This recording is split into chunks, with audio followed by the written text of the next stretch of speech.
Ami Office, c'est toujours avec le sourire que nous vous revoyons chaque semaine pour passer à la loupe des performances des porteurs de la journée, mais aussi et surtout pour essayer de trouver des vainqueurs à venir. Exercice à la base difficile, car chaque course a ses spécificités. Comme nous l'avons maintes fois répété, notre objectif est de faire de notre mieux pour vous guider on the right track. Allons-y pour cette première course de cette 20e journée, dans laquelle nous n'allons pas longuement tergiverser. Cette fourchette nous offre à chaque fois son lot de surprises et de déceptions, et il n'est pas vraiment évident de pouvoir faire un suivi des chevaux. Notez la belle course de Pale Ale que nous vous avions recommandé de suivre la fois dernière. Chapeau à son apprenti Bogirotti, auteur d'une course parfaite. Sa mauvaise ligne au départ a été néfaste à The Balladier. Au cas contraire, il aurait enlevé à coup sûr cette première course. C'est un coucher qui ne tardera pas à remporter sa première victoire sur de Mouse. Glory Boy pour sa part est toujours présent, mais il lui manque ce plus pour faire la différence. Ce n'est pas un cheval qu'il faut négliger dans cette fourchette. Finalement, Sirac a suivi de trop loin, mais doit être crédité d'une honorable ligne droite.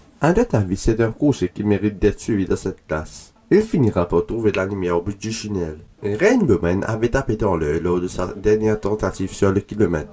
Et samedi dernier, dans la deuxième course au programme, il n'a fait aucun cadeau à ses adversaires. L'élève de Ramesh Gazador a surtout passé un message clair et net. Il faudra désormais compter avec lui sur 1000 mètres. Il ne nous étonnera pas s'il allie d'autres succès. Mighty Mouse, de son côté, a démontré qu'il préfère les 1000 mètres. Après avoir flying jump au départ, nous vous invitons de suivre les 300 mètres de ce coucher et comment il reproduit du terrain à chaque foulée. Mighty Mouse fera sentir sa présence dans sa prochaine participation. Le nouveau Icy Jet n'a pas si mal fait pour un début. De sa mauvaise ligne, il a dû être à fond dès le départ. Il n'a pu s'étuler à aucun moment, et il était évident qu'il ne pourrait pas continuer à ce rythme sur tous les trajets. Du reste, cette course ne peut que lui faire du bien. Il va progresser à partir de là et sera dangereux à sa prochaine sortie. Dans cette troisième course, 3 chevaux n'ont pas laissé insensible. Tout d'abord, le nouveau Tornado Man. Si vous analysez son parcours, vous verrez qu'il est contraint de faire l'extérieur sur toute la course. Mais il revient dans la ligne droite finale pour finalement lâcher prise dans les 50 derniers mètres. Une performance qui mérite d'être saluée. Tornado Man va bénéficier de ce premier galop de course et doit maintenant confirmer à sa prochaine sortie. Nous allons le suivre de très près. Après avoir au-dessus lors de sa dernière participation, nous avons vu un autre généreux en action samedi. À mini droite, il faisait même figure de vainqueur. Nous vous conseillons de revoir cette ligne droite finale. Mais le coucher de Gilbert Roussette n'ira pas au bout de son action. À neutre, un bavé, Generous Jet sera très dangereux la prochaine fois sur 1500 mètres ou 500 mètres. Il fera alors parler de son audace finale. Nous voilà arrivés à la 4e course de cette 20e journée. Nous allons faire référence aux 4 premiers à l'arrivée.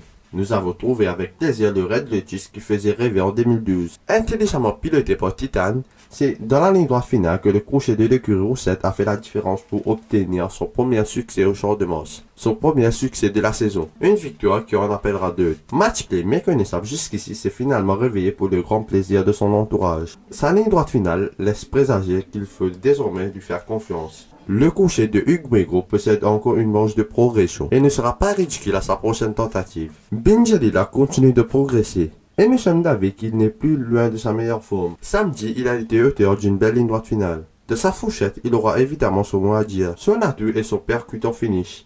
Et nous pouvons même avancer qu'il sera un nœud dur pour ses adversaires la prochaine fois. Pas de grosses surprises dans la 5e course. Major, qui n'avait pas de rien cette fois-ci, n'a pas tiré et a fait la différence après lui dans les 5 l'année. Pas de grosse surprise dans la 5e course. Major, qui n'avait pas de rien cette fois-ci, n'a pas tiré et a fait la différence après lui dans les 25 derniers mètres. Wonderland perd sa course au départ. Il sort très vite des boîtes. Au lieu d'aller chercher les bords, son cavalier reste sans réaction et le cheval sera contraint de faire toute la course en épaisseur. Cela lui sera fatal dès les 75 derniers mètres. Pour sa part, Captain Velichi n'a pas eu un parcours de tout repos et n'a pas été aussi brillant qu'il est capable sur la fin. Il mérite aussi un beau repos. Les 5 derniers mètres, les 5 derniers de cette course n'ont plus leur place dans cette classe. Il leur faudra repasser. Finalement, nous n'avons pas trop compris la démarche de Burke sur Diamond Knight dans la ligne droite finale. Il prend plusieurs longs foulées pour redresser ses rênes. Puis le cheval hang-in, ce qui contraint le jockey à le reprendre cette fois. Bien évidemment, il ne peut s'imposer dans ces conditions. Diamond Knight demeure un coucher très valable dans cette fourchette. Très belle course de deux favoris dans la course principale réservée aux 3 ans. Une lutte sans merci entre Istiklal et Kitesurfer jusqu'à la dernière foulée de la course. Des courses, ou si vous préférez des employés de la sorte. Nous, public Chefis, on en redemande. Le coucher de Gilbert Roussette a été malchanceux. N'avait-il pas abusé la largeur de la piste Il aurait fait la différence. Le eye-catching run de la course est à mettre à l'actif de Blue Load. Celui-ci a donné une leçon à Derek David comme quoi il était finisseur comme il avait fait. Le eye-catching run de la course est à mettre à l'actif de Blue Load. Celui-ci a donné une leçon à Derek David comme quoi il était un finisseur comme il l'avait fait en Afrique du Sud. Et certainement pas un sport trainer. Appréciez le finish du deuxième représentant de Versailles. Blue Load devrait connaître une riche carrière sur le sol mauricien. One for the notebook. Allons-y pour la 7e course dans laquelle on retrouve que c'est important. Belle performance d'Azapel, plus particulièrement des 75 derniers mètres. Avec plaisir, nous constatons en forme le retour de Steve Bamboo.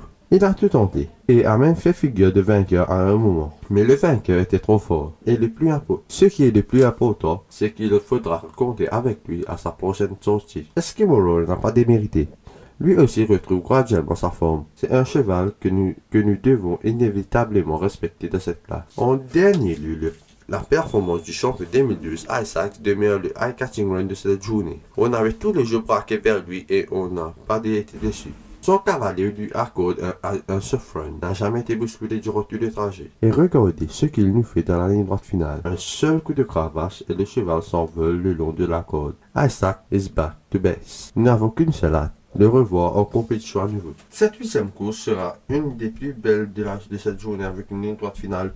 Cette 8e course sera une des plus belles de cette journée avec une ligne droite finale palpitante. Valère a été la plus grosse surprise également de la journée en s'imposant de bout en bout. De par la façon dont il s'est imposé, nous supposons que 2 victoires suivront. Checker est arrivé 2 foulées trop tard, mais il a néanmoins confirmé son grand retour en forme. Il sera présent la prochaine fois. Kalinago a été malchanceux et il méritait mieux. Il n'a jamais pu évoluer à son aise, mais fera une superbe remontée malgré tout. Le coucher d'Alain Petro se rapproche davantage de son premier succès sur notre hippodrome. L'irrégulier Kentucky Shake n'a pas si mal fait de son mauvais couloir, alors que le favori d'Imagine n'a pas été à la hauteur des espérances. Le vet a découvert des traces de sang. Ceci explique cela. Idem pour Winter Sky. Il n'y a pas grand-chose à signaler de cette épreuve de clôture. Sense of Fire, bien piloté par Titan, s'est imposé dans les 50 derniers mètres. Burberry, pour sa part, a été l'auteur d'une très belle fin de course. En dépit du fait qu'il soit irrégulier, il doit être considéré de cette fourchette. Heavenly Bandit a fait une course bien intéressante après une longue absence. Il avait besoin de ce premier cadeau et 2 courses, et il sera utile à son entraîneur dans cette deuxième partie de saison. Bongo Beat, pour sa part, continue d'être irrégulier dans cette classe. Dans une course à sa portée, il faudra compter avec lui. Merci et à la prochaine.